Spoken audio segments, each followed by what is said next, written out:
ونشهد أن سيدنا وسندنا وحبيبنا وحبيب ربنا وطبيبنا وطبيب قلوبنا ومولانا محمدا عبده ورسوله أرسله الله تعالى بالحق بشيرا ونذيرا وداعيا إلى الله بإذنه وسراجا وقمرا منيرا.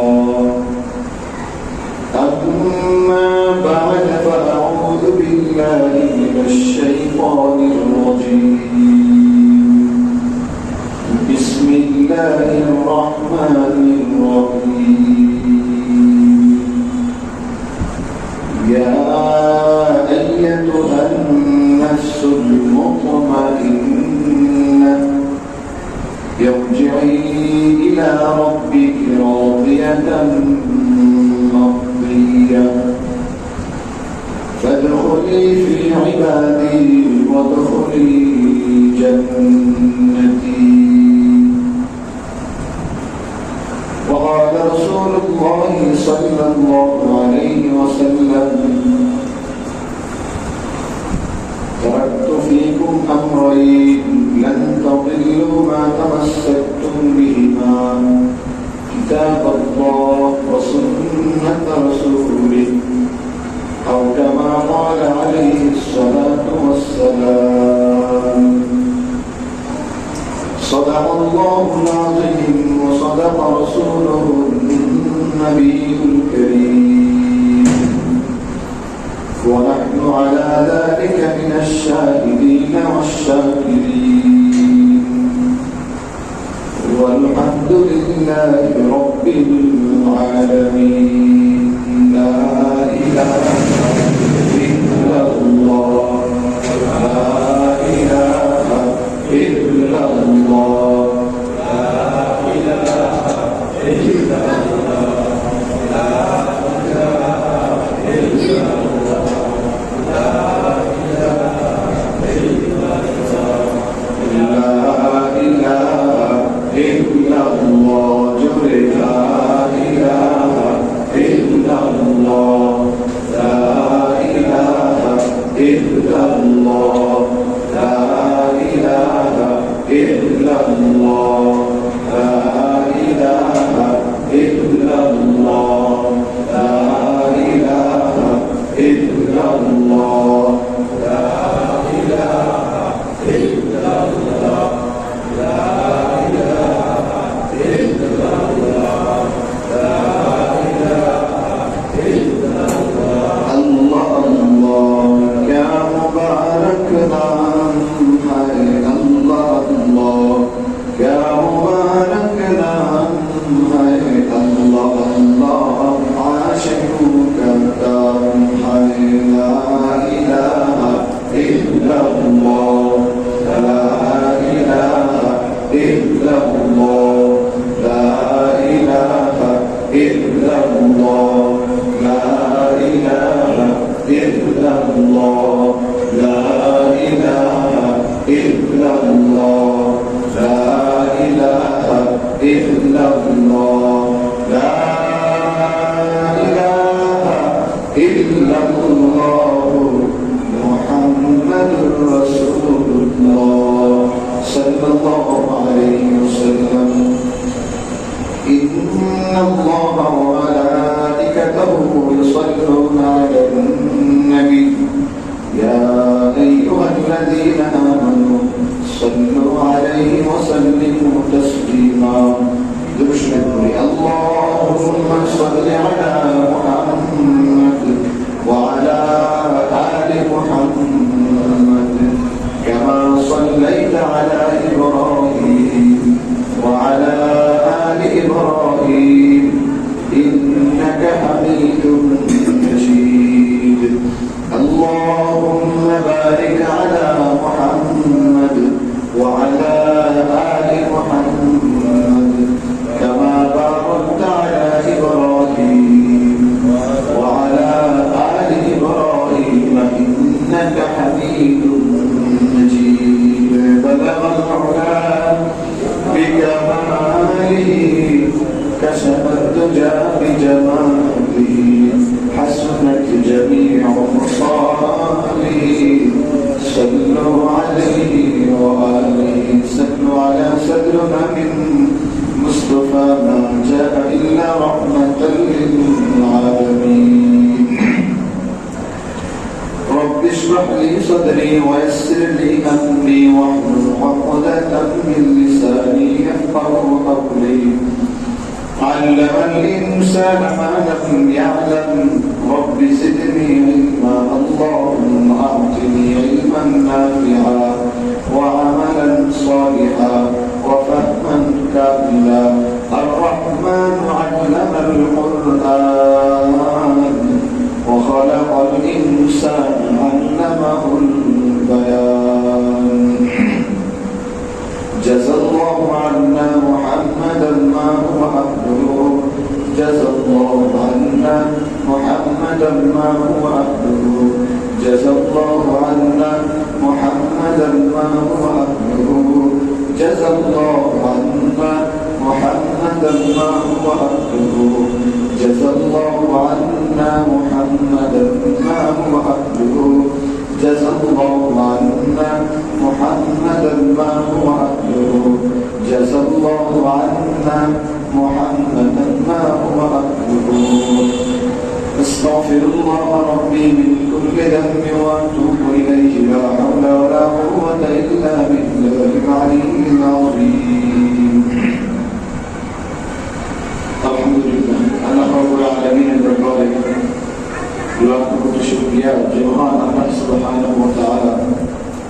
আমাদেরকে প্রতি জুমানে আজও যথা সময়ে দুনিয়ার সব কাজ থেকে ফারেক করিয়া মহান আল্লাহ জাল্লা শাআনুহু মহান এক দামি জিম্মাদারি দামি এক হুকুম পালনার্থে দুনিয়ার সকল কাজকে উপেক্ষা করে মহান রবের ডাকে সাড়া দিয়ে মসজিদ পর্যন্ত আসার বসার তৌফিক সব ইচ্ছা মন মানসিকতা যে মহান মালিক তৈরি করে দিলেন সে মহান মালিকের দরবারে কালিমাত শুকরিয়া উচ্চারণ করি সকলে জবান খুলে একবার বলি আলহামদুলিল্লাহ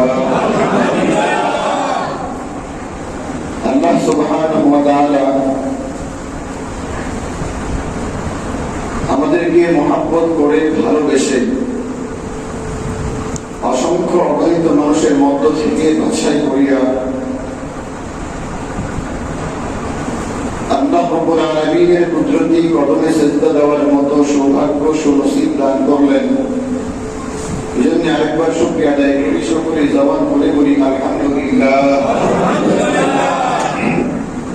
আল্লাহ রাব্বুল আলামিন পবিত্র কোরআনের মধ্যে বলেন, কোন বান্দা যখন আমার কোন নিয়ামত পাওয়ার পরে নিয়ামতের কদর বুঝে কৃতজ্ঞতা আদায় করে আমি আল্লাহ ওই বান্দার নিয়ামতের রাস্তা আর অনেক দোয়া করে দিই। জোরে বলি সুবহানাল্লাহ। তো অগণিত মানুষের মধ্য থেকে যে মহান মালিক আমাদেরকে বাছাই করিয়া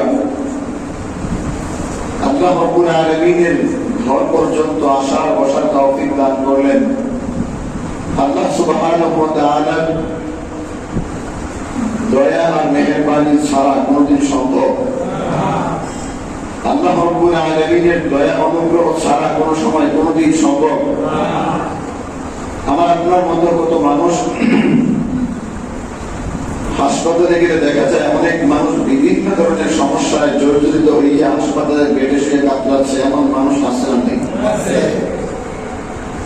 মানুষ মৃত্যুর আগ পর্যন্ত একেবারে সময় ঘনিয়ে আসছে, মৃত্যুর দোয়ারে পৌঁছে গেছে, তারপর ওখান থেকেও মানুষ বাঁচার চেষ্টা করে, আইসিইউতে চলে যায়, তারপর মানুষ বাঁচার চেষ্টা করে, কারণ দুনিয়ার এই জিন্দেগি যার শেষ খতম, আর কোনদিন এই দুনিয়ার জিন্দেগি সে পাবে না। জান্নাতে যাওয়ার জন্য যা কামাই করা দরকার, যা অর্জন করা দরকার, এটা এই জমিনে এই দুনিয়ার এই জিন্দেগির মধ্যেই অর্জন করা লাগবে। এই জিন্দেগি শেষ হওয়ার পরে আর কোনদিন এমন কিছু অর্জন করা যাবে না যা দ্বারা জান্নাত পাওয়া সম্ভব। কথা বুঝতেছেন? এই দুনিয়ার জিন্দেগি অস্থায়ী না চিরস্থায়ী? সবাই বলেন অস্থায়ী এই জিন্দেগি, এই দুনিয়া, কিন্তু এই অস্থির এই জিন্দেগি, এই সময়টার মূল্য দাম কত বড়, কত দাম।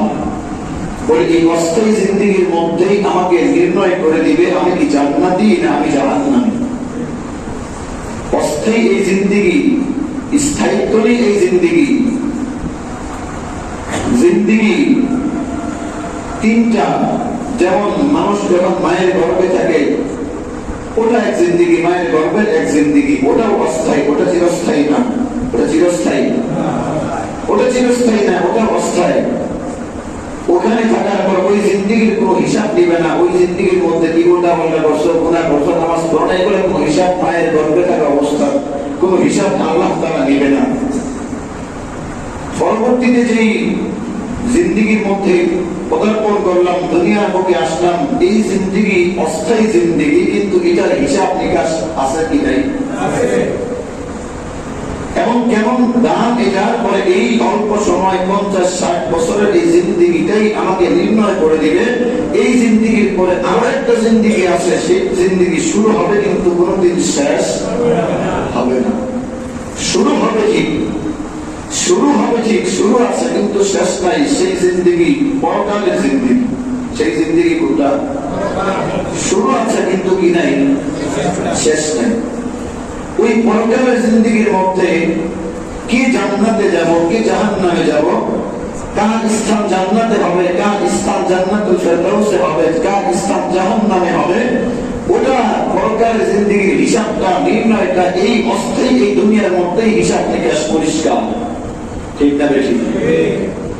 এই জিন্দেগির মধ্যে যদি আমরা আল্লাহ রাব্বুল আলামিনের আদেশ তথা হুকুম এবং নবীর তরিকা, এই দুই মাপকাঠির মতো যদি আমরা এই জীবন যাপন এই দুনিয়ার মধ্যে করতে পারি, তাহলে পরকালে হবে আমরা হব সফল কাম হয়ে যাব। আর যদি এই অস্থায়ী এই দুনিয়ার মধ্যে এই দুই মাপকাঠির উপরে আমরা জীবন যাপন করতে না পারি, তাহলে পরকাল আমাদের জন্য দুঃখজনক, কষ্টদায়ক, যন্ত্রণাদায়ক। জোরে বলেন ঠিক না বেঠিক? আল্লাহ তাআলা আমাদেরকে দুনিয়ার মধ্যে প্রেরণ করেছেন, উদ্দেশ্য কি? আল্লাহ তাআলা কোরআনের মধ্যে বলে দিয়েছেন, ওমা খালাকতুল জিন্না ওয়াল ইনসা ইল্লা লিয়াবুদুন। আমি জিন এবং ইনসানকে সৃষ্টি করেছি, সৃজন করেছি, দুনিয়ার মধ্যে পাঠিয়েছি আমার ইবাদত করার জন্য। মা খালাকতুল জিন্না ওয়াল ইনস, আমি জিন বানাই নাই, ইনসান বানাই নাই, ইল্লা, তবে বানিয়েছি লিয়াবুদুন, আমার ইবাদতের জন্য বানিয়েছি। কিসের জন্য? দুনিয়ার মধ্যে আল্লাহ তাআলা আমাকে আপনাকে পাঠিয়েছেন কি উদ্দেশ্যে? জোরে সবাই বলেন তো। এখন প্রশ্ন আসে, হুজুর যদি আল্লাহ তাআলা ইবাদতের জন্যই বানিয়ে থাকেন, ইবাদতের জন্যই দুনিয়ার মধ্যে আসলাম, তো ব্যবসা বাণিজ্য, চাকরিজীবী, সাংসারিক জীবন, পারিবারিক জীবন, সামাজিক জীবন, রাষ্ট্রীয় জীবন, এগুলা কেমনে কি করব? কারণ এগুলা করার জন্য তো আল্লাহ তাআলা দুনিয়ার মধ্যে পাঠায় নাই। দুনিয়ার মধ্যে আল্লাহ তাআলা আপনাকে আমাকে পাঠিয়েছেন ব্যবসা করার জন্য। কথা খেয়াল করে বুঝেন। প্রথম শুরুর কথা না বুঝলে শেষের কথা বুঝতে চেষ্টা করবেন, বুঝবেন না। আল্লাহ তাআলা আমাকে আপনাকে দুনিয়ার মধ্যে পাঠিয়েছেন ব্যবসা করার জন্য, চাকরি করার জন্য, পারিবারিক জীবন, সাংসারিক জীবন, সামাজিক জীবন, রাষ্ট্রীয় জীবন, এগুলা রাষ্ট্র চালানোর জন্য, এগুলা করার জন্য পাঠিয়েছেন। সবার উপরে একটা হুকুম কি? আল্লাহ তাআলা ইবাদত। আল্লাহ তাআলা কি? ইবাদত। এই উদ্দেশ্যে পাঠিয়েছেন। প্রশ্ন জাগে, হুজুর যদি ইবাদতের জন্য পাঠিয়ে থাকে আল্লাহ তাআলা, তো আমরা ব্যবসা করব কখন? আমরা জীবিকা উপার্জনের জন্য চাকরি করব কখন? আমরা কৃষি কাজ করব কখন? আমরা বিজনেস করব কখন? আমরা বিভিন্ন ধরনের পারিবারিক জীবন, সামাজিক জীবন চালাবো, এগুলো কখন চালাবো? প্রশ্ন জাগে কি জাগে না? নবী আকরাম সাল্লাল্লাহু আলাইহি সাল্লামের আদর্শ মতো দুইটা মাপকাঠির উপর কোন বান্দা, কোন ব্যক্তি যখন জীবন যাপন করে, ওই দুইটা মাপকাঠি ঠিক রেখা কোন বান্দা যদি ব্যবসা করে, ওই ব্যবসা করাটা ওই বান্দার জন্য হবে ইবাদত। সুবহানাল্লাহ। আল্লাহ রাব্বুল আলামিনের হুকুম তথা নবীর আদর্শ, আল্লাহ রাব্বুল আলামিনের হুকুম তথা আদেশ নিষেধ, আর নবী আকরাম সাল্লাল্লাহু আলাইহি সাল্লামের আদর্শ এই দুইটা হলো মাপকাঠি। এই দুই মাপকাঠি কারিকা নবী আকরাম সাল্লাল্লাহু আলাইহি সাল্লামের হাদিসের মধ্যে বলেছেন, তারাকতু ফীকুম আমরাইন লান তাদিল্লু মা তামাসসাকতুম বিহিমা কিতাবাল্লাহ ওয়া সুন্নাত রাসূলি। যতদিন পর্যন্ত কোন মুমিন, কোন বান্দা, কোন উম্মত, কোন গোলাম, কোন মুমিন মুসলমান এই দুইটা জিনিসকে আঁকড়িয়ে ধরে রাখতে পারবে, মানতে পারবে, ততদিন পর্যন্ত এই দুই জিনিস ধরে রাখার কারণে কোন ইমানদার, কোন মুসলমান কখনো পথভ্রষ্ট হবে না, গুমরাহ হবে না, অপমান অপদস্থ হবে না। দুইটা জিনিস কি? এক নম্বর হলো কিতাবুল্লাহ, অর্থাৎ আল্লাহ তাআলার হুকুম, আদেশ এবং নিষেধ। আল্লাহ রাব্বুল আলামিনের হুকুম, কার হুকুম? এক নাম্বার মাপকাঠি, দুইটা মাপকাঠি মানতে হবে। এক নাম্বার মাপকাঠি হলো আল্লাহ রাব্বুল আলামিনের হুকুম, আদেশ এবং নিষেধ। হুকুমের মধ্যে আদেশও থাকে, নিষেধও থাকে। এক নাম্বার মাপকাঠি হলো আল্লাহ তাআলার হুকুম। এক নাম্বার মাপকাঠি কি? সূরা বলেন, এক নাম্বার মাপকাঠি কি? আল্লাহ রাব্বুল আলামিনের হুকুম। দুই নাম্বার মাপকাঠি হলো মুহাম্মদ সাল্লাল্লাহু আলাইহি সাল্লামের আদর্শ, মুহাম্মদ সাল্লাল্লাহু আলাইহি সাল্লামের তরিকা। এই দুইটা মাপকাঠি মেনে যখন কোন বান্দা ব্যবসা করবে, ওই ব্যবসা করবে সকাল বিকাল রাত দিন মেহনত করবে, ব্যবসা বাণিজ্য করবে, চাকরি করবে। কোন বান্দা যখন সকাল থেকে সন্ধ্যা পর্যন্ত ব্যবসা করে, ওই ব্যবসার মধ্যে যদি এই দুইটা মাপকাঠি থাকে, তাহলে এই দুই মাপকাঠি থাকার কারণে ওই ব্যবসাটাও ওই বান্দার জন্য হবে ইবাদত। এই দুই কাঠি যে মাপকাঠি মেনে কোন বান্দা যখন চাকরি করবে, জীবিকা উপার্জনের জন্য যখন চাকরি করবে, কৃষিকাজ করবে, ব্যবসা করবে, বাণিজ্য করবে, সমাজ চালাবে, পরিবার চালাবে, রাষ্ট্র চালাবে, যা কিছু করুক না কেন, প্রতিটা কাজের মধ্যে যদি কোনো বান্দা এই দুইটা জিনিসকে মাপকাঠি রেখা সামনের দিকে আগায়, এই দুইটা জিনিসকে মাপকাঠি রেখা যখন কোনো বান্দা সামনের দিকে আগাবে, কাজ করবে, এই বান্দা যত কাজ এই জমিনের মধ্যে করবে, যত কাজ করবে, সব কাজগুলাই হবে ইবাদত। সুবহানাল্লাহ, আওয়াজ দিবেন। আরেকবার বলি সুবহানাল্লাহ। মানুষ সুবহানাল্লাহ বলতে মসজিদটা আমার কথা। সুবহানাল্লাহ আরেকবার বলা যায় ইনশাআল্লাহ। একবার যে বান্দা সুবহানাল্লাহ পড়বে, তার আমলনামা জান্নাতের মধ্যে বিশাল এক বৃক্ষ লাগিয়ে দেওয়া হবে। আরেকটা গাছ লাগানো হয়ে গেছে। সুবহানাল্লাহ। প্রত্যেক আমলনামা আরেকটা করে গাছ লাগানো হয়ে গেছে। আরেকবার বলেন আল্লাহ রাব্বুল আলামিনের বরকতের কথা শুনিয়া সুবহানাল্লাহর আওয়াজ করতে উঠাবে, জান্নাতের মধ্যে একটা গাছ লাগানো হবে। তো বলতেছিলাম দুইটা মাপকাঠি, খেয়াল করেন, বলতেছিলাম দুইটা মাপকাঠির উপর ঠিক রেখা, দুইটা মাপকাঠিকে সামনে রেখা বান্দা ব্যবসা করবা, ওই ব্যবসাটাও কি হবে? ইবাদত। চাকরি করবা, চাকরিটা কি হবে? ইবাদত। যা কিছু করো না কেন, সব কিছু কি হবে? কি হবে? ঘুমাইতে গেছেন, রাতের বেলা ঘুমাতে গেছেন, মুসলমান বলেন ঘুমানোর মধ্যেও আল্লাহ তাআলার হুকুম, নবীর আদর্শ আছে না নাই? ব্যবসা করতে গেছেন, ব্যবসার মধ্যে আল্লাহ তাআলার হুকুম, নবীর আদর্শ আছে না নাই? কি আদর্শ? ব্যবসা করার মধ্যে কি আদর্শ? মাপে কম দেওয়া, পণ্যে ভেজাল দেওয়া। বুঝে বলেন নবীর আদর্শ কি? বিক্রিত মাল ফেরত নেওয়া হয় না, এই সাইনবোর্ড লাগানো। বলেন প্রত্যেকটা কাজ ইবাদত হবে না, ব্যবসা করাটাও হবে ইবাদত যদি আমি দুইটা মাপকাঠি ঠিক রাখি। এক নাম্বার হলো আল্লাহর হুকুম, দুই নাম্বার হলো কার আদর্শ? দুই নাম্বার হলো কার আদর্শ? এক নাম্বার আল্লাহর হুকুম। ব্যবসা করতে গেছি, ঠিক আছে, ওখানে ব্যবসা করতেছি সকাল থেকে সন্ধ্যা পর্যন্ত, সারাদিন আমি ব্যবসা করি, তার মধ্যে আল্লাহ তাআলার হুকুম আছে না নাই? হুকুম কখন? যখন মুয়াজ্জিন ডাক দিল হাইয়া আলাস সালাহ, হাইয়া আলাল ফালাহ, ওই আযানের সময় আযান শুনিয়া, ওই আযান দেওয়ার পরে যে সময়টা অল্প কিছু সময় 10-15 মিনিট সময় লাগে, ওই সময়টা যদি আমি আল্লাহ তাআলার ইশারা দিয়ে মসজিদের মধ্যে আসি, ওটা কার হুকুম? বলেন কার হুকুম? কিন্তু আমাকে আপনাকে শয়তান ধোঁকার মধ্যে ফেলায়, আর শয়তান বলে, এ পাগল, তুই এখন ব্যবসা করতেছিস, মাত্র কাস্টমার গুলো, সারাদিন কাস্টমার আসে নাই, মাত্র আযান হলো আর কাস্টমার গুলো চাপতেছে, এমন অবস্থায় তুই যদি কাস্টমারদেরকে তাড়িয়ে দিয়ে দোকান বন্ধ করে দিস, এই কাস্টমার গুলো আর তোর দোকানে আসবে না, রাগ হয়ে যাবে। এই ধোঁকাটা কে দেয়? জোরে বলেন কে দেয়? মিস্টার ইবলিস এই ধোঁকা দেয়, অন্তরের মধ্যে এই ধোঁকা দেয়। কিন্তু বান্দা যদি মনে করে আমি সকাল থেকে ব্যবসা করতেছি, যোহরের আযান হলো, যোহরের আযান হওয়ার পরে নামাজ পড়া কার হুকুম? জোরে বলেন নামাজ পড়া কার হুকুম?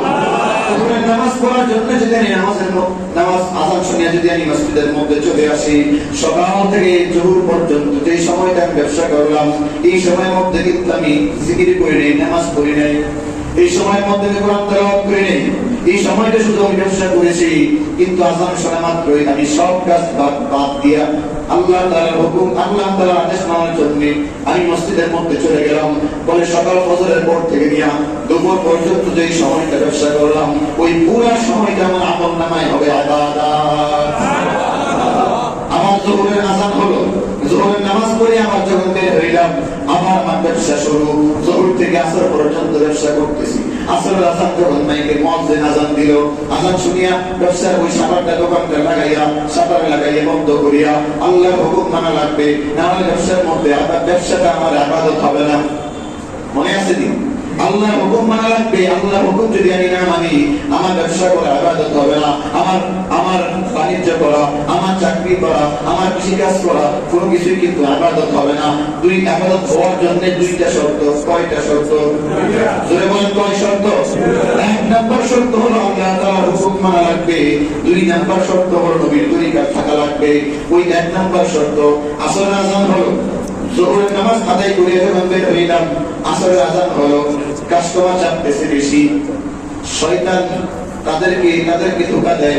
যারা নামাজ পড়তে চায় তাদেরকে শয়তান বেশি বেশি ধোঁকা দেয়, ঠিক না বেশি? নামাজীদেরকে বেশি বেশি ধোঁকা দেয়। আর তখন বলবেন আরে নামাজের সময় তো বহুত আছে, পড়বো না, একটু পরে জামাত চলে যায়, পরে গিয়া নামাজ তাড়াতাড়ি করে এসে পড়বো, সমস্যা নেই। এই ধোঁকা কে দেয়? কে দেয়? শয়তান। তখন বলতে হবে না শয়তান না, তোর কথা মানা লাগবে না, তোর কথা মানলে আমার লস হবে। কারণ এই অল্প সময় আসরের নামাজ পড়তে লাগবে 10 মিনিট। কয় মিনিট? 10 মিনিট। এই 10 মিনিট সময় যদি আমি আল্লাহকে দেই, 10 মিনিট সময় যদি আমি আল্লাহকে দিতে পারি, যোহরের পর থেকে আসর পর্যন্ত যে সময়টা আমি ব্যবসা করলাম, পুরো ব্যবসাটা আমার ইবাদত হয়ে যাবে। আমি 10 মিনিট আমার আসর থেকে মাগরিব থেকে আসা, ঠিক তেমনই হুকুম। এই জন্য আমি ব্যবসায়ী ভাইদেরকে বলছি, ব্যবসা করবেন ঠিক আছে, আপনার ব্যবসাটা যেন ইবাদত হয়। ঠিক আছে, আপনি ইবাদত করতেছেন, আপনি নামাজ পড়তেছেন, ও চাকরিজীবী ভাইরা চাকরি করবেন ঠিক আছে, আপনার চাকরিটাও যেন হবে ইবাদত। যদি দুইটা মাপকাঠি ঠিক রাখেন, এক নাম্বার হলো আল্লাহ তাআলার হুকুম, এক নাম্বার কি? যারা বলেন এক নাম্বার কি? আল্লাহ রাব্বুল আলামিনের হুকুম মানিয়ে যদি আমি চাকরি করি, এবং দুই নাম্বার মাপকাঠি নবীর আদর্শ, এই দুইটা মাপকাঠি মেনে যদি আমি চাকরি করি, ওই চাকরিটাও কি হবে? যারা বলেন চাকরিটাও কি হবে? ইবাদত হবে। অনেক জ্ঞানী গুণী বুদ্ধিমান সাধারণ মানুষ খুব ভালো করে ব্যবসা করে, সাধারণ রিক্সা চালায়, কষ্ট করে, অনেক পরিশ্রম করে টাকা উপার্জন করে, পরিবার চালায়, সংসার চালায়। ওই মানুষগুলা তৃপ্তির ঠেকুর উঠায় আর বলে আমি তো কারো টাকা মেরে খাই না, আমি তো কারো হক নষ্ট করি না, আমি তো কারো সম্পদ নষ্ট করি না, আমি তো কারো উপর জুলুম করি না, আমি হালাল ভাবে ব্যবসা করি। অনেক বেনামাজি ব্যবসায়ী আছে, তৃপ্তি ঠেকুর উঠায় বলে আমি কারো টাকা মেরে খাই না, আমি কারো সম্পদ মেরে খাই না, আমি তো হালাল ভাবে ব্যবসা করি। এমন সৎ ব্যবসায়ী আছে না নাই? সুরে বলেন আছে না নাই? অনেক সৎ ব্যবসায়ী আছে, নামাজ পড়ে না ঠিক, কিন্তু কারো টাকা পয়সা মেরে খায় না, টাকা কাউকে মালে ওজনে কম দেয় না, কোনো মালে ভেজাল দেয় না। এমন ভালো ব্যবসায়ী আমাদের দেশে আছে না নাই? আছে না নাই? মুসলমান মুফাসসিরিনে কেরাম বলেন আপনি ব্যবসা করতেছেন, নামাজ ছেড়ে দিয়ে আপনি ব্যবসা করেন, নামাজ ছেড়ে দিয়ে আপনি দোকানদারি করতেছেন, আর আপনি মনে করতেছেন আমি কারো উপর জুলুম করি না, আমি কারো হক মেরে খাই না, আমি তো হালাল পথে ব্যবসা করতেছি। ও মুসলমান না, মুফাসসিরিনে কেরাম বলেন আপনার যে সময়টা নামাজের জন্য 24 ঘন্টার মধ্যে 5 ওয়াক্ত নামাজ পড়লে কয় মিনিট কয় ঘন্টা সময় লাগে? সর্বোচ্চ জুড়ে বলেন 24 ঘন্টার মধ্যে 5 ওয়াক্ত নামাজ পড়লে সর্বোচ্চ কয় ঘন্টা সময় লাগে? সর্বোচ্চ 2 ঘন্টায় ধরলাম। আপনি 24টা ঘন্টা যে আল্লাহ তাআলা আপনাকে দিল, ওই 24টা ঘন্টার মধ্যে ভাগ করা আছে, কিছু সময় আপনার ঘুমিয়ে যায়, ঠিক না বেঠিক? কিছু সময় আপনার কমে যাচ্ছে, কিছু সময় আপনার খাবার দাবার যাচ্ছে, কিছু সময় আপনার আরাম এসে যাচ্ছে, কিছু সময় আপনার বাজার ঘাটে এগুলো যাচ্ছে, কিছু সময় আপনার চাকরির দিকে যাচ্ছে, ঠিক না বেঠিক? এভাবে ভাগ করা আছে। ওই 24 ঘন্টার মধ্যে মাত্র 2 ঘন্টা সময় আল্লাহ তাআলা চেয়েছেন। কয় ঘন্টা? বলে বলেন কয় ঘন্টা? 24 ঘন্টা। যে আল্লাহ তাআলা আপনাকে আমাকে দুনিয়ার মধ্যে পাঠাইছেন, রিজিক দেন কে? আপনাকে আমাকে দুনিয়ার মধ্যে পালতেছেন কে? রিজিক দাতা কে? বলে বলেন কে? আল্লাহ তাআলা সব দিতেছেন, আল্লাহ তাআলা সব দিচ্ছেন। অসুস্থ ব্যক্তিকে সুস্থ করার মালিক কে? বলে বলেন কে? আল্লাহ তাআলা সব দিতেছেন। বিশ্বাস হয়? সবার বিশ্বাস হয়? তো যে মালিক, আসমানের মালিক আপনাকে আমাকে এত কিছু দিল এবং 24টা ঘন্টা সময় আমাকে দিল, আমি এই 24টা ঘন্টার মধ্য থেকে মাত্র 2 ঘন্টা সময় আমি আল্লাহকে দিতে পারি না? 24 ঘন্টার মধ্যে 2 ঘন্টা সময় আমার মালিক আমার কাছ থেকে চেয়েছেন। বলে এই 2 ঘন্টা সময় কিন্তু আমার। রে বান্দা, তুই ব্যবসা করবি, তুই আমার মধ্যে যায় কর, তুই চাকরি করবি কর, তুই কৃষি কাজ করবি কর, তুই যা মন চায় তা কর, তুই পারিবারিক জীবন চালাবি চালা, তুই সামাজিক জীবন চালাবি চালা, তুই রাষ্ট্রীয় জীবন চালাবি চালা, সব কর, ঠিক আছে, কোনো সমস্যা আমার নাই। কিন্তু আমার কথা হলো, তুই এই 24 ঘন্টা সময়ের মধ্যে 2 ঘন্টা সময় কিন্তু বান্দা তুই আমাকে দিবি। আল্লাহ তাআলা কয় ঘন্টা চাইছেন? 2 ঘন্টা। তুই বলেন কয় ঘন্টা চাইছেন? আল্লাহ তাআলা যদি আমাদের কাছ থেকে 2 ঘন্টা না চাই, যদি পুরো 24 ঘন্টায় চাইতেন, আমাদের কোনো কিছু করার ছিল না? তুই বলেন কোনো কিছু করার ছিল না? আল্লাহ রাব্বুল আলামিন 24 ঘন্টার মধ্যে অর্ধেকও চায় নাই, 3 ভাগের 1 ভাগও চায় নাই, 4 ভাগের 1 ভাগও চায় নাই। এই 24 ঘন্টার মধ্যে 2 ঘন্টা সময় মালিক চেয়েছেন। আমরা কত কপাল পোড়া হতো বাবা, ওই 2 ঘন্টা সময় যে আল্লাহর হক, ওই আল্লাহর হককে নষ্ট করিয়া পুরাটা সময় আমি আমার নিজের ব্যক্তিগত কাজের মধ্যে ব্যস্ত। বলে 2 ঘন্টা সময় নামাজের জন্য, এই নামাজের 2 ঘন্টা সময় আমি দিলাম না। ওই সময়টা কি করলাম? ব্যবসা করলাম, চাকরি করলাম। 2 ঘন্টা সময় কাকে দেওয়ার কথা ছিল? বলে 2 ঘন্টা সময় কাকে দেওয়ার কথা ছিল? আল্লাহকে দেওয়ার কথা ছিল। এই 2 ঘন্টা সময় আমি আল্লাহকে দেই নাই। এই 2 ঘন্টা সময় আমি কি করেছি? বলে 2 ঘন্টার মধ্যে আমি ব্যবসা করেছি, আমি চাকরি করেছি। তো আল্লাহ তাআলা হক আমি নষ্ট করলাম কি করলাম না? জোরে বলেন, আল্লাহ তাআলা হক নষ্ট করলাম কি না? বলেন, 2 ঘন্টা কার হক ছিল? জোরে বলেন, এই 2 ঘন্টা কার হক ছিল? আল্লাহ। তো আমি এই নামাজ যদি যারা না পড়ে, তো আল্লাহর হক যারা নষ্ট করলো, জোরে বলেন, আল্লাহর হক যারা নষ্ট করলো, তারা কি পরকালে জান্নাতি? ঠিক না? আল্লাহ তাআলা হক এই 2 ঘন্টা সময়, 2 ঘন্টা আল্লাহ চাইছেন, ওই 2 ঘন্টা আল্লাহকে না দিয়া ব্যবসা করলাম।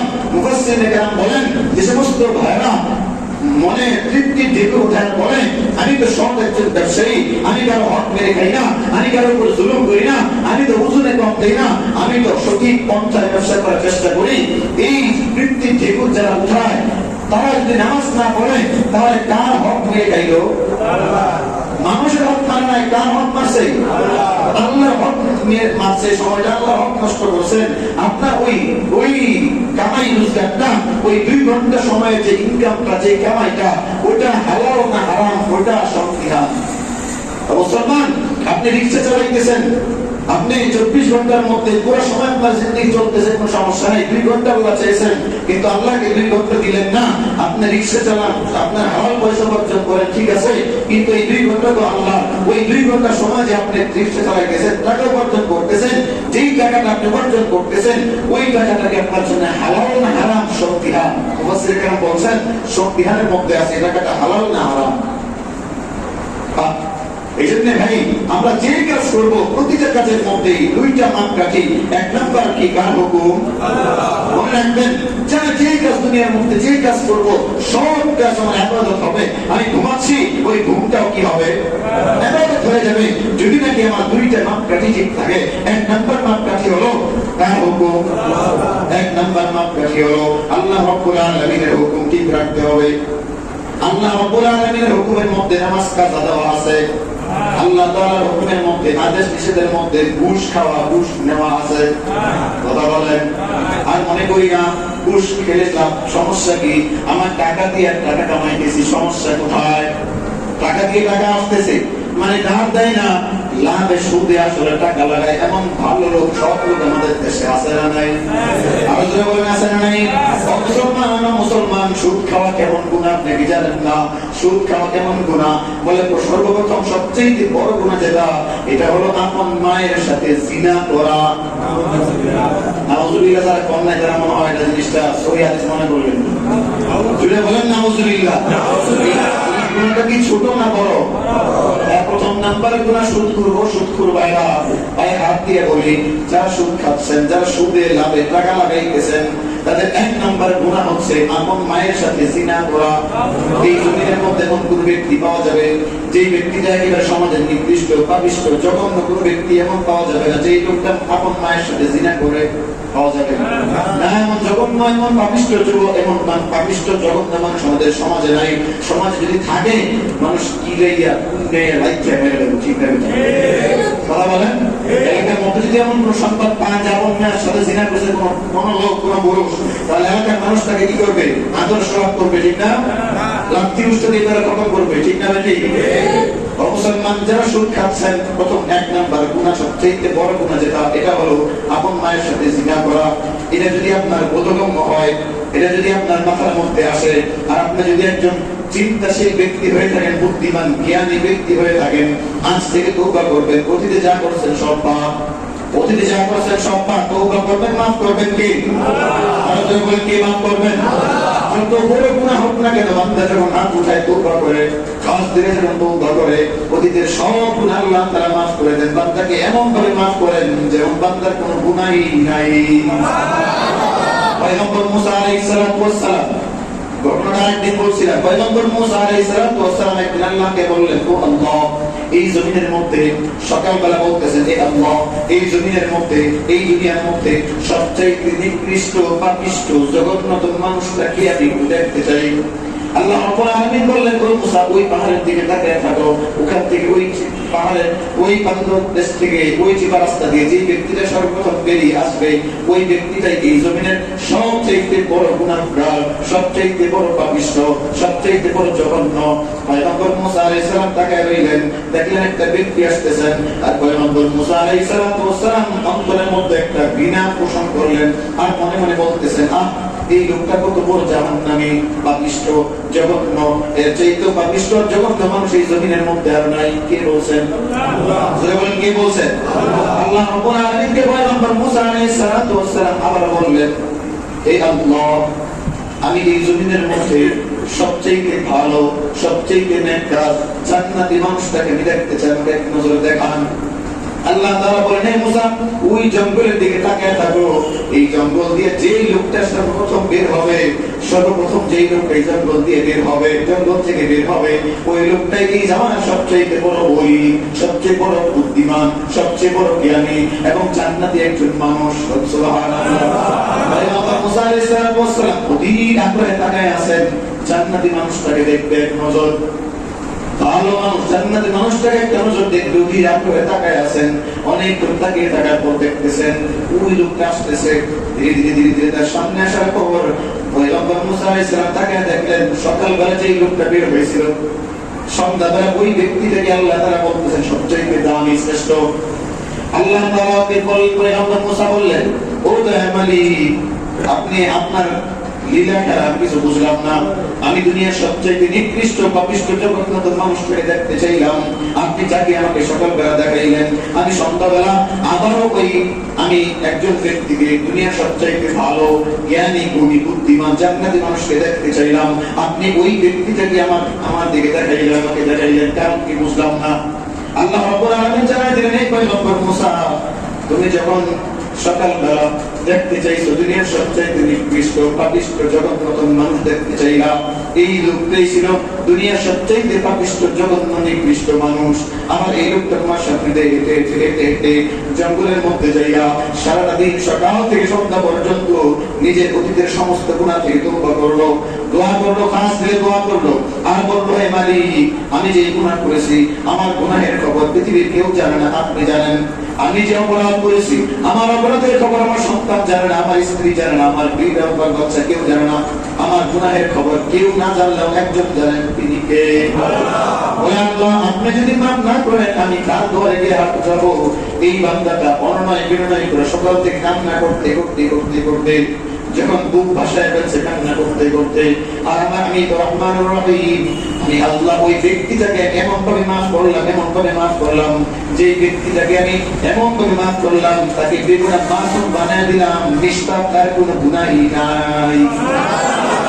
এজন্য ভাই, যে বান্দা অতীতের যত গুনাহ আছে না কেন, সুদ খাইছেন, ঘুষ খাইছেন, হারাম খাইছেন, সব করছেন, কোন বান্দা যদি 5 দিন আল্লাহর কাছে তওবা করে, নির্জনে আইসা, নির্জনে বৈশা যখন আল্লাহ তাআলার কাছে তওবা করে, আল্লাহ তাআলার কাছে তওবা করার সঙ্গে সঙ্গে অতীতের সব গুনাহ মাফ করে দিবেন কে?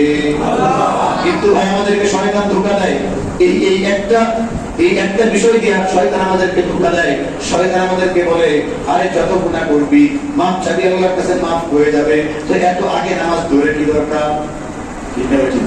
এখন যুবক মানুষ, এখন তো ফুর্তি করার সময়, এখন তো এনজয় করার সময়, এখন এই সময় এই লাইফটা এনজয় করার লাইফ, এই সময়টা হলো এনজয়ের বয়স। এখন তুই কেন নামাজ পড়বি? এখন কেন তুই নবীর তরিকার মতো জীবন যাপন করবি? এখন কেন তুই দাড়ি রাখবি? এখন কেন তুই সুন্নতি লেবাস তুই পরবি? এখন তো তোর এনজয়ের বয়স মাত্র শুরু। শয়তান এই ধোঁকা দেয় কি দেয় না? বলে যে তওবা করার বহু সময় পাবি, এই ধোঁকা কে দেয়? পরিপূর্ণভাবে পাক্কা নামাজি হওয়ার সময় বহু জীবনে পাবি। এই শয়তানি ধোঁকা দেয়। ও মুসলমান, আমি আপনার বিবেকের কাছে প্রশ্ন রাখি, কার কতদিন আর কয় ঘন্টা, কয় মিনিট, কয় সেকেন্ড হায়াতের জিন্দেগি বাকি আছে কে জানেন? বলেন, জোরে বলেন।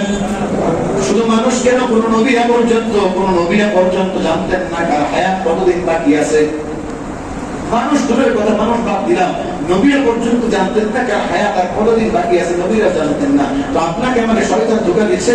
মুসলমান, তখন শয়তানকে, মনের যে শয়তানটা আছে, ওই শয়তানকে উল্টো প্রশ্ন ছুড়ে দেন, কে কপাল পর শয়তান, তুই আমাকে ধোঁকা দিচ্ছিস, এখন আমার এনজয়ের বয়স, আমাকে ধোঁকা দিচ্ছিস, আমার হায়াতের জিন্দেগি কতদিন বাকি আছে আমি তো জানি না, তুমি জানো, আমাকে বলে দে। বলেন, সম্ভব? হায়াতের জিন্দেগি কার কতদিন বাকি আছে কেউ জানি না। এই জন্য সময় নাই, সব সময় মৃত্যুর জন্য প্রস্তুত থাকা। যে কোনো মুহূর্তে যখনই মৃত্যু হয়, তখন যে ঈমানের হালতে আমি যেতে পারি, এই জন্য সবসময় প্রস্তুত থাকা। শয়তানের ধোঁকায় কান দেওয়া যাবে না। এই জন্য পিছনের সব গুনাহ, ঘুষের গুনাহ, বেনামাজির গুনাহ, অপরাধের, জুলুম করেছে জুলুমের গুনাহ, সব গুনাহ থেকে তওবা করব। আরেকটা গুনাহ, এটা তওবা করলে মাফ হবে না। এমন একটা গুনাহ আছে, আমি আপনি তওবা করলাম কিন্তু মাফ হবে না। সেটা কি? বলে অন্যের হক নষ্ট করা। অন্যের হক নষ্ট করছেন, কারো জায়গা জমি জোর করে নিয়ে গেছেন, কারো টাকা পয়সা জোর করে নিয়ে গেছেন, আপনার ক্ষমতার বলে নিয়ে গেছেন, কারো হক আপনার ক্ষমতার বলে নষ্ট করছেন। একজনে দিল, একজনে একটা হক, একটা পাওনা, সেটা আপনার ক্ষমতার বলে পিস্তল দেখে আপনি তার কাছ থেকে উদ্ধার করে নিয়ে গেছেন। এমন মানুষ আছে না নাই? আছে না নাই? যার হক নষ্ট করছেন, সে যতদিন পর্যন্ত আপনাকে মাফ না করবে, ক্ষমা না করবে, আরশের মালিক, আসমানের মালিক আল্লাহ আপনাকে ক্ষমা করবেন। চিৎকার করে বলেন নাউজুবিল্লাহ। আল্লাহ তাআলা হক, আল্লাহ তাআলা ইচ্ছা করলে নামাজ পড়েন নাই, রোজা রাখেন নাই, মাফ চাইবেন, আল্লাহ তাআলা ইচ্ছা করলে মাফ করতে পারে, না করতে পারে, আল্লাহ তাআলার ইচ্ছা। কিন্তু বান্দা যদি অন্য কোনো বান্দার হক নষ্ট করে, এটা ওই বান্দা যতক্ষণ পর্যন্ত মাফ না করবে, ততক্ষণ পর্যন্ত আল্লাহ তাআলা কি করবেন না? মাফ করবেন না। এই জন্য শুধু তওবা করলে সব গুনাহ মাফ হয়ে যাবে না। খবরদার, এই আরেকজনের হক নষ্ট করার যে গুনাহ, এটা তওবা দ্বারা মাফ হবে না। এটা যার হক নষ্ট করছেন, তার পায়ে ধরে হোক, হাতে ধরে হোক, তাকে যেভাবে হোক তার কাছ থেকে মাফ নিতে হবে, অন্যথায় মাফ পাওয়া যাবে না। হাসরের ময়দানে সে যদি বলে আমি তো নামাজ পড়ি নাই, আল্লাহ ওই যে জান্নাতে যাইতেছে, গেট দিয়ে জান্নাতে যাইতেছে, ওই লোকটার কাছে তো আমি 1 লাখ টাকা পাইতাম, ওই লোকটার কাছে তো আমি 100 জায়গা পাইতাম, দুনিয়ার মধ্যে আমার কাছ থেকে টাকা নিছে কিন্তু জায়গা দেয় নাই, এই লোকটার কাছে তো সেটা পাই। ফেরেশতাকে ডাকতে বলবে, এই দিক দাঁড়া, এই লোকের সাথে লেনদেন ক্লিয়ার কর, তারপর জান্নাতে যাবি।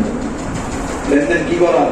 ক্লিয়ার করতে হবে। তখন হাসরের ময়দানে তখন কি দিবেন? টাকা 1 লাখ 2 লাখ দিয়ে দিবেন, ঠিক না? কি দিবেন? তখন তো টাকা নাই, সম্পদ খুব কামাইছেন, অনেক সম্পদ, কোটি কোটি কোটি কোটি সম্পদ আপনি অর্জন করেছেন। মৃত্যুর সময় পরিবার পরিজনকে বলবেন, এক বস্তা টাকা আমার কামানের ভিতরে দিয়ে দিও।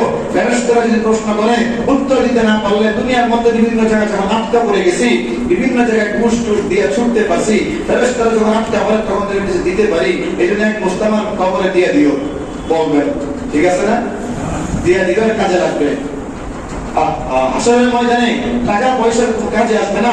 বলে ওই বান্দার হক নষ্ট করছো, তাকে কি করা লাগবে? বলে তোমার নেকি, তোমার নেকি আমল যে নেকিগুলো আছে, ওই নেকিগুলো সব দিয়ে দাও। তুমি 100% টাকা নিছো, তুমি 1 লক্ষ টাকা তুমি নষ্ট করতে দিছিলাম, এর বিনিময়ে আমাকে তুমি তোমার নেকি আমল দিয়ে দাও। বলে সব নেক সব আমল দিয়ে দিছে, আর তার কোনো আমল নাই, আমল সব দিয়ে দিছে। ওই বান্দা বলবে, আল্লাহ তার কাছে তুমি আরো টাকা পাই, কি পাই? আরো টাকা পাই। তখন কি করে? তার কাছ থেকে কি নিবি? নেক তো নাই। বলে নেক নাই, কি করা? বলে আমার যে গুনাহ আছে, এই গুনাহটা তাকে দিয়ে দাও। নাউজুবিল্লাহ বললাম না? তো এই গুনাহ সে নিয়ে যাবে, তার গুনাহ সে নিয়ে গেল, আর জান্নাতের গেট থেকে আয়েশা এই ব্যক্তিটা কোথায় যাবে?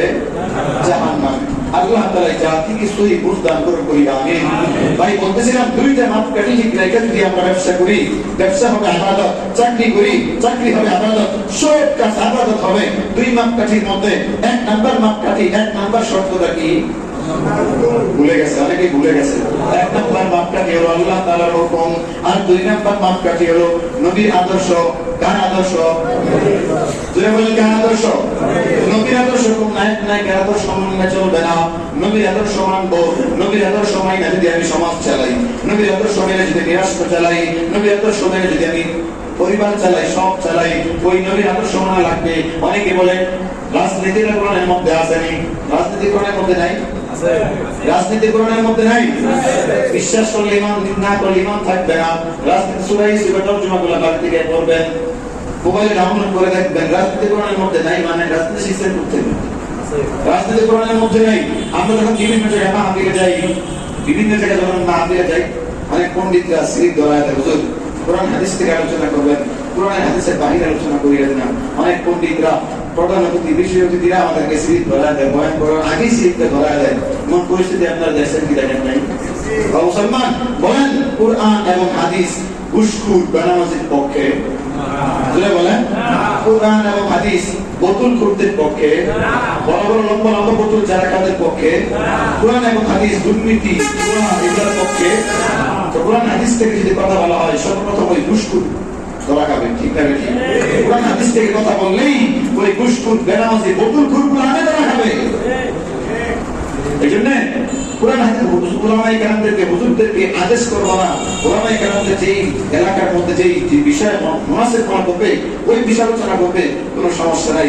আল্লাহ তাআলা আমাদের সকলকে 2 মাপকাঠির উপর জীবন যাপন করে আমাদের পারিবারিক জীবন, আমাদের সামাজিক জীবন, আমাদের রাষ্ট্রীয় জীবন, সবগুলা কাজ এই 2 মাপকাঠি ঠিক রেখা করার তৌফিক আল্লাহ তাআলা আমাদের সকলকে দান করুন। আমিন। ওয়া আখিরু দাওয়ানা আলহামদুলিল্লাহি রাব্বিল আলামিন।